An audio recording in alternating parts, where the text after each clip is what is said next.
안녕하세요. 2022 신임 재직자 세미나에 오신 여러분들을 환영하고 축복합니다. 오늘 두 강에 걸쳐서 신임 재직 세미나를 할 텐데요. 저는 1강을 맡게 된 이진영 목사라고 합니다. 만나서 반갑습니다. 오늘 재직이란 무엇인가를 1강에서 나누어 볼 텐데요. 차분하게 또한 잘 경청하시면서 다시 한번 이 재직이란 것에 대해서 무엇인지 한번 생각해 볼 수 있는 시간이 되었으면 좋겠습니다. 먼저 재직의 정의에 대해서 한번 나누어 보도록 하겠습니다. 재직이라는 말을 한자로 풀이하면 모두 재, 직분, 직으로 읽을 수가 있습니다. 여러 가지 직분 또는 직책을 이야기합니다. 그렇다면 이 재직이라는 것이 계급 구조로 생각해야 되는가라는 질문을 할 수가 있는데요.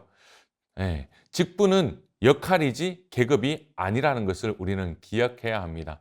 직분은 단지 우리에게 맡겨진 역할이라는 것이죠. 에베소서 4장 11절 말씀에 그가 어떤 사람은 사도로, 어떤 사람은 선지자로, 어떤 사람은 복음 전하는 자로, 어떤 사람은 목사와 교사로 삼았으니라고 기록하고 있습니다. 이처럼 우리는 역할을 가지고 있는 자들입니다. 역대하 35장 2절을 보시면 왕이 제사장들에게 그들의 직분을 맡기고 격려하여 여호와의 전에서 직무를 수행하게 하고라고 기록되어 있습니다. 직분을 맡기고 격려하여서 여호와의 전에서 직무를 수행하게, 역할을 감당하게 하라라고 이야기하고 있는 것이죠. 요시야 왕이 예루살렘에서 이스라엘 백성들과 또한 유월절을 지키려 할 때에 제사장들을 세움으로써 그 직분을 맡기고 직무를 수행하게 하였던 것입니다. 따라서 직분은 역할입니다. 계급이 아니라는 것을 우리는 분명히 기억해야 합니다.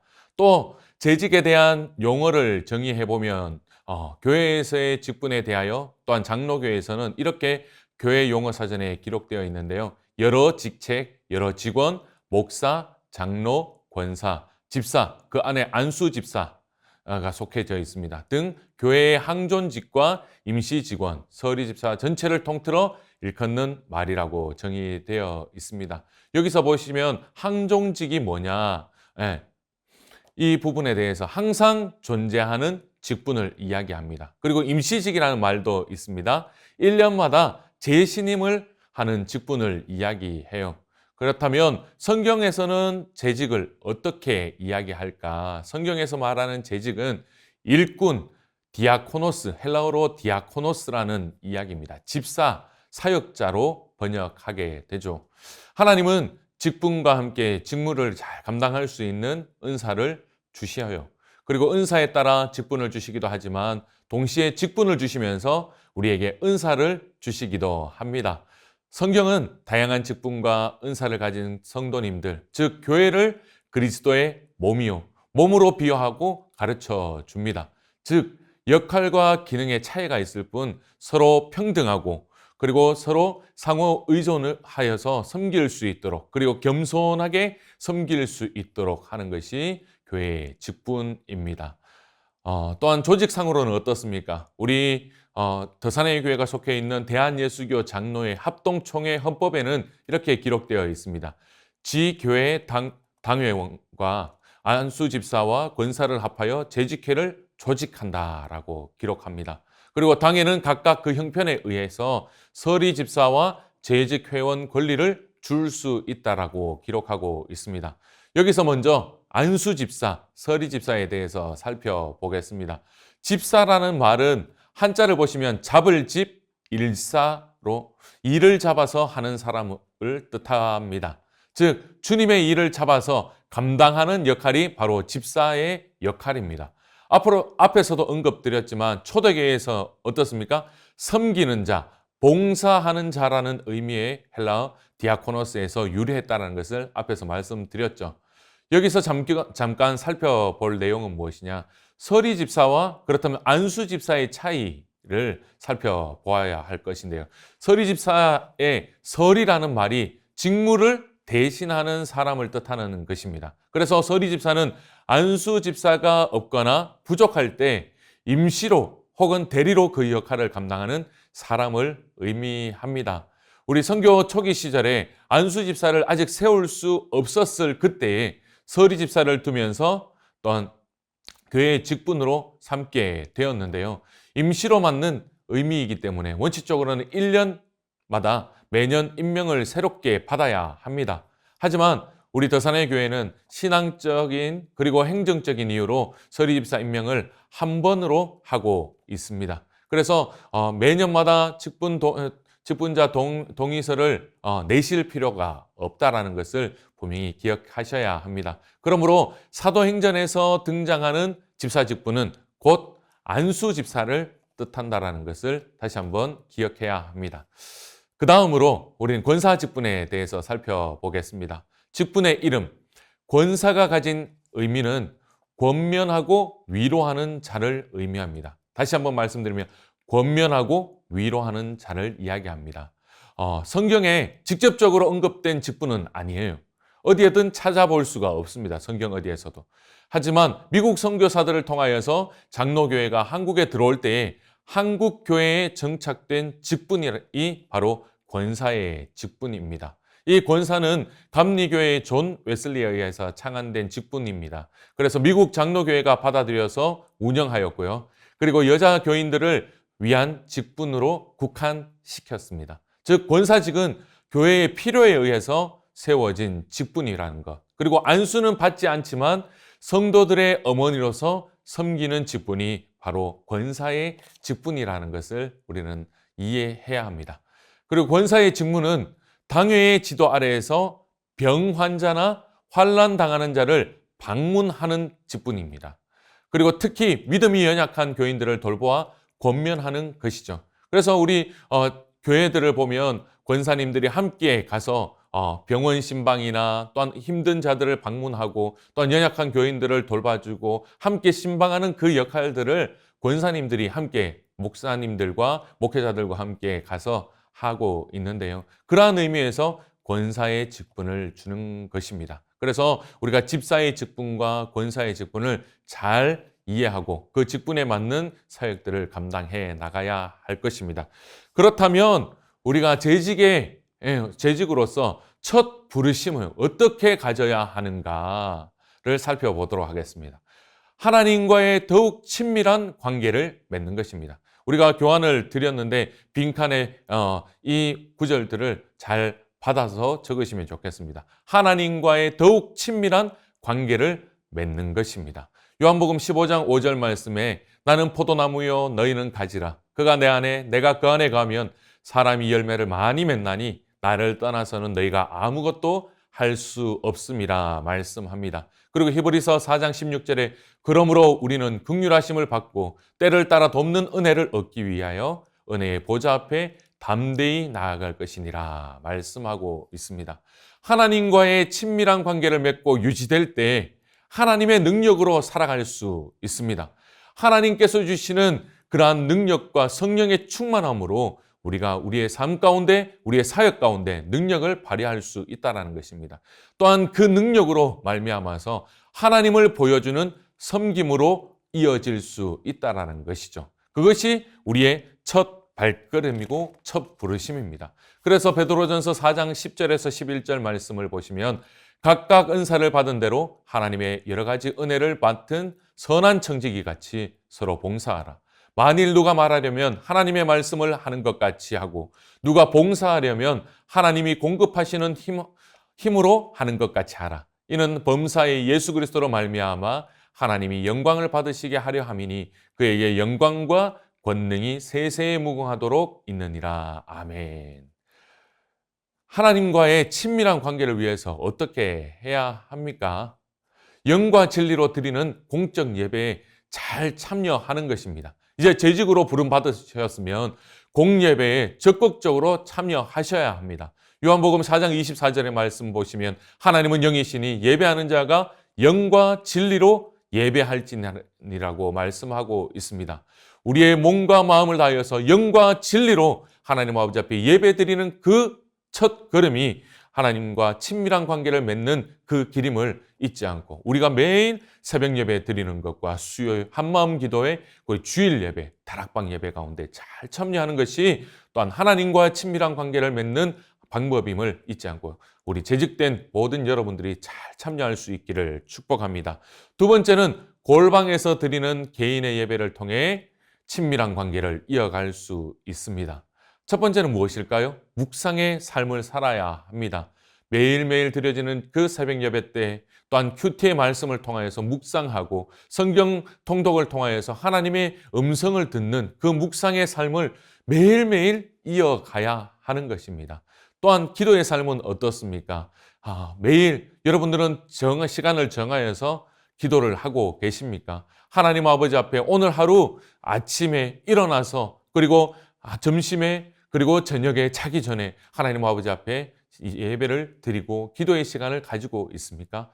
반드시 우리가 하나님과 교제할 수 있는 기도의 삶을 정하고 그 기도의 삶대로 순종하며 살아가야 한다는 것이죠. 그래서 여러분들만의 골방을 만드는 것이 우리가 해야 되는 숙제 중에 하나입니다. 내가 정해진 장소, 내가 정해진 그 시간에 나의 골방에 들어가 하나님과 친밀하게 교제하는 그 시간을 통하여서 하나님과 함께 할 수 있다. 친밀한 교제를 나눌 수 있다는 것을 잊지 않는 저와 여러분이 되었으면 좋겠습니다.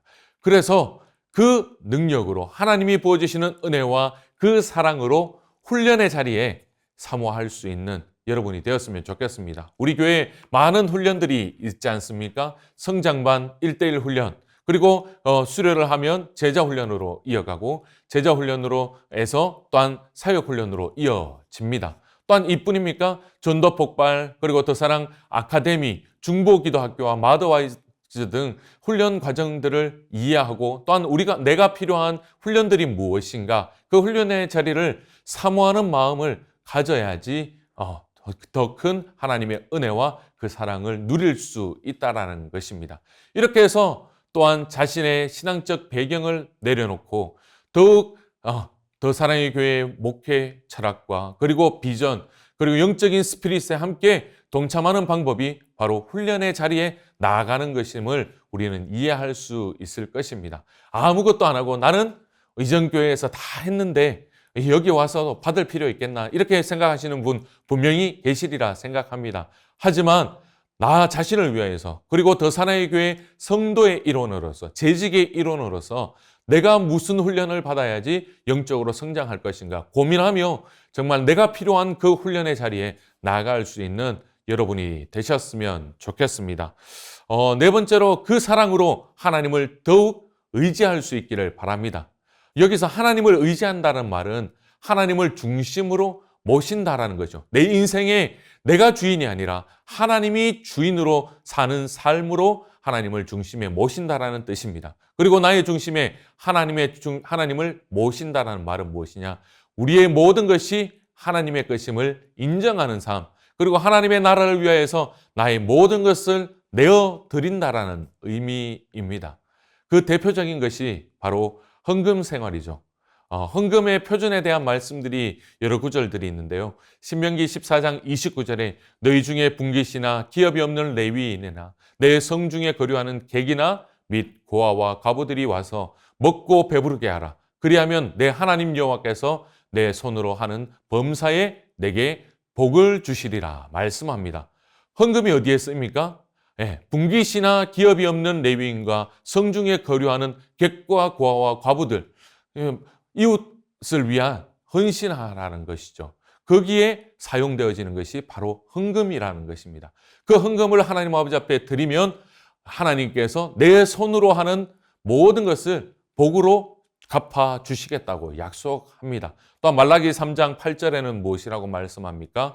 사람이 어찌 하나님의 것을 도둑질하겠느냐? 그러나 너희는 나의 것을 도둑질하고도 말하기를 우리가 어떻게 주의 것을 도둑질하였나이까 하는도다. 이는 곧 11조와 봉헌물이라. 11조와 헌금에 대해서 나옵니다. 이것이 누구의 것이라고 이야기합니까? 하나님의 것이라고 이야기합니다. 우리는 재물관에 대해서 분명한 기준이 있어야 합니다.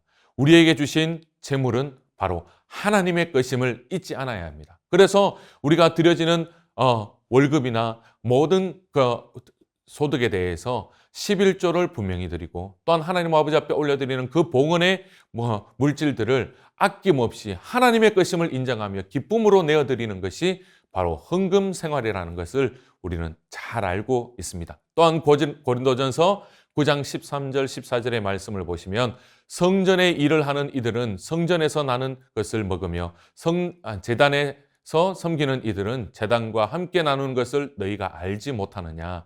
이와 같이 주께서도 복음을 전하는 자들이 복음으로 말미암아 살리라 명하셨다라고 기록하고 있습니다.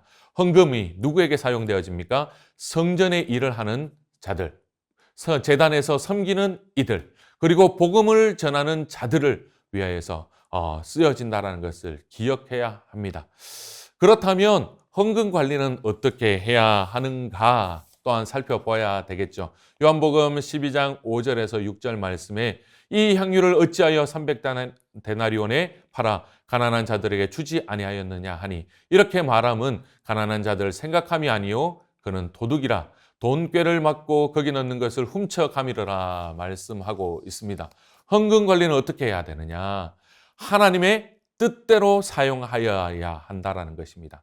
인간의 마음으로, 인간의 마음이 가는 것으로 쓰여지는 것이 아니라 하나님의 뜻 가운데 헌금을 사용할 때는 하나님 앞에 기도하는 마음으로 어디에 쓰여져야 할지 기도하는 마음으로 하나님의 뜻대로 사용되어져야 한다라는 것을 우리는 기억해야 합니다. 두 번째는 교인의 뜻대로 사용되어야 한다. 모두가 동의하는 곳에, 모두가 쓰여져야 한다라는 그곳에 헌금이 사용되어져야 한다는 것이죠. 그리고 세 번째는 헌금은 분명하게 취급되어져야 한다.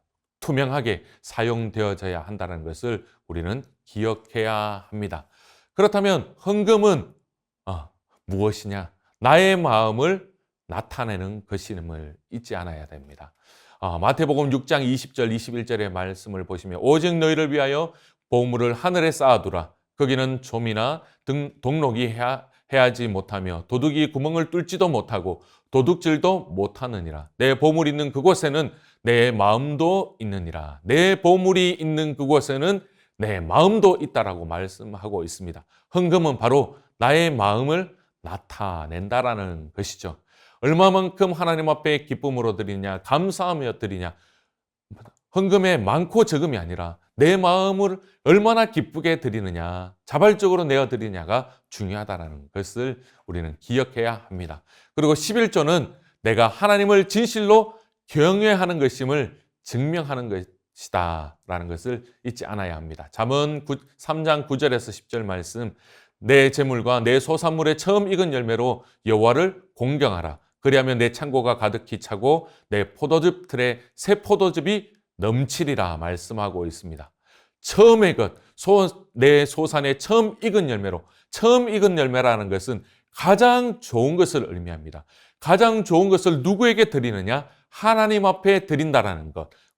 즉 다시 말하면 하나님을 경외한다라는 뜻으로 11조를 내어 드리는 겁니다. 내가 나의 소득의 10분의 1, 이 10분의 1이 나의 전부를 드린다라는 의미와 마찬가지입니다. 적은 것, 모두가 하나님의 것이지만 10분의 1이라도 나의 모든 것을 드려 하나님 아버지 앞에 경외하는 마음으로 드립니다 라고 하는 것이 바로 11조라는 것을 우리는 잊지 않아야 합니다. 그렇다면 그 11조를 어디에 드려야 하는가? 말라기 3장 10절에 만군의 여호와가 이르노라 너희의 온전한 11조를 창고에 드려라고 말씀하고 있습니다. 창고라는 말은 하나님의 거룩한 전을 말합니다. 내가 예배 드리는 곳에 11조를 드려야 한다라고 말씀하고 있습니다. 다른 여러 단체들이 하는 것은 후원, 기부이지 11조가 아니라는 것을 우리는 기억해야 합니다. 어떤 성도님들이 이렇게 말씀합니다. 내가 아는 교회가 너무나 힘들어서 목사님 11조를 우리 교회에 드리지 않고 다른 교회에 드리면 어떨까요? 이렇게 말하시는 분들이 종종 있으십니다. 우리가 분명히 기억해야 하는 것은 내가 예배드리는 그곳에 11조를 드려야 한다라는 것입니다. 11조는 하나님의 성전, 주님의 몸을 이룬 교회 공동체, 내가 섬기고 있는 공동체, 교회 공동체에 드려야 한다는 것을 우리는 분명히 기억해야 하는 것이죠. 그리고 교회를 통하여서 필요한 곳에 헌금을 사용함으로써 하나님의 사랑이 흘러가게 해야 한다는 것을 우리는 이해해야 합니다. 헌금을 어떻게 드려야 할까요? 10분의 1을 드리는데 너무 아까운데 내 아이들 학원비를 더 내야 되는데 이 11조를 내면 우리 아이 학원비 어떻게 할까? 이렇게 인색한 마음으로 억지로 할 때가 많습니다. 하지만 하나님은 어떻게 드리라 말씀하십니까? 기뻐하는 마음으로 헌금을 드리라고 말씀하고 있습니다. 고린도후서 9장 7절 말씀입니다. 각각 그 마음에 정한 대로 할 것이요 인색함으로나 억지로 하지 말지니 하나님은 즐겨내는 자를 사랑하시느니라. 우리의 마음이 즐겨해야 합니다. 인색함으로나 억지로 하지 않아야 합니다. 그렇게 할 때에는 우리도 괴롭지만 하나님도 힘들어 하신다라는 것을 우리는 기억해야 합니다. 그래서 우리가 하나님 앞에 드릴 때에 정말 기뻐하는 마음으로 모든 것이 하나님의 것입니다 라는 마음으로 기쁨으로 드릴 수 있는 저와 여러분이 되기를 축복합니다. 그 사랑으로, 그 은혜로 더욱 우리가 경건과 거룩에 힘써야 한다라는 것입니다. 로마서 12장 1절 말씀에 그러므로 형제들아 내가 하나님의 모든 자비하심으로 너희를 권하노니 너희 몸을 하나님이 기뻐하시는 거룩한 산 제물로 드리라. 이는 너희가 드릴 영적 예배니라 말씀합니다. 고린도전서 15장 58절에는 어떻게 기록합니까? 그러므로 내 사랑하는 형제들아 견실하며 흔들리지 말고 항상 주의 일에 힘쓰며 더욱 힘쓰는 자들이 되라. 이는 너희 수고가 주 안에서 헛되지 않는 줄을 알미라. 우리의 삶을 산제물로 드리고 견실하고 흔들리지 않고 항상 주의 일에 힘쓰는 자들이 되도록 노력해야 하는 것입니다. 사랑하는 성도 여러분, 우리 신임 재직자 여러분, 우리가 이 자리에 있는 이유가 무엇입니까? 마지막입니다. 하나님을 사랑해서입니다. 하나님을 사랑하기 때문에 더사나이 교회에 오게 되었고 하나님을 사랑해서 하나님의 인도하심으로 이곳에 와서 2022년 재직으로 임명되셨습니다. 정말 하나님을 사랑하는 자들이 모인 곳이 교회 공동체임을 믿습니다. 그래서 더사나이 교회에서 주님께서 맡겨주신 직분을 잘 감당할 수 있도록 어떻게 해야 합니까? 하나님과 더욱 친밀하게 관계를 맺을 수 있는 저와 여러분이 되었으면 좋겠습니다. 그리고 그 사랑으로 훈련의 자리를 사모할 수 있는 여러분이 되셨으면 좋겠습니다. 이만하면 됐지.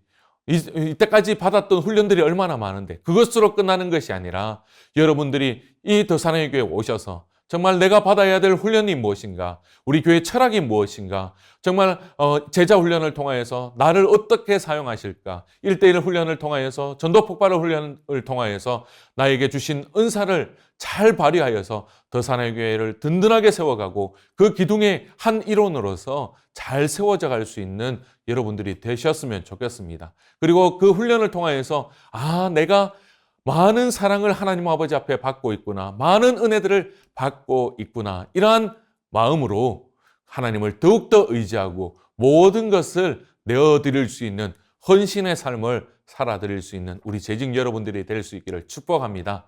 그리고 마지막으로 그 사랑으로 더욱더 경건과 거룩에 힘쓸 수 있는 우리 사랑하는 재직 여러분들이 되셨으면 좋겠습니다.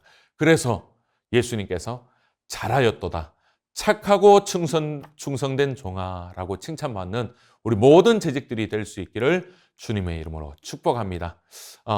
짧은 시간이지만 여러 가지를 나누었는데 잘 기억하여 주시고 또한 재직으로서 2022년도를 힘차게 달려갈 수 있는 여러분들이 될 수 있기를 축복합니다.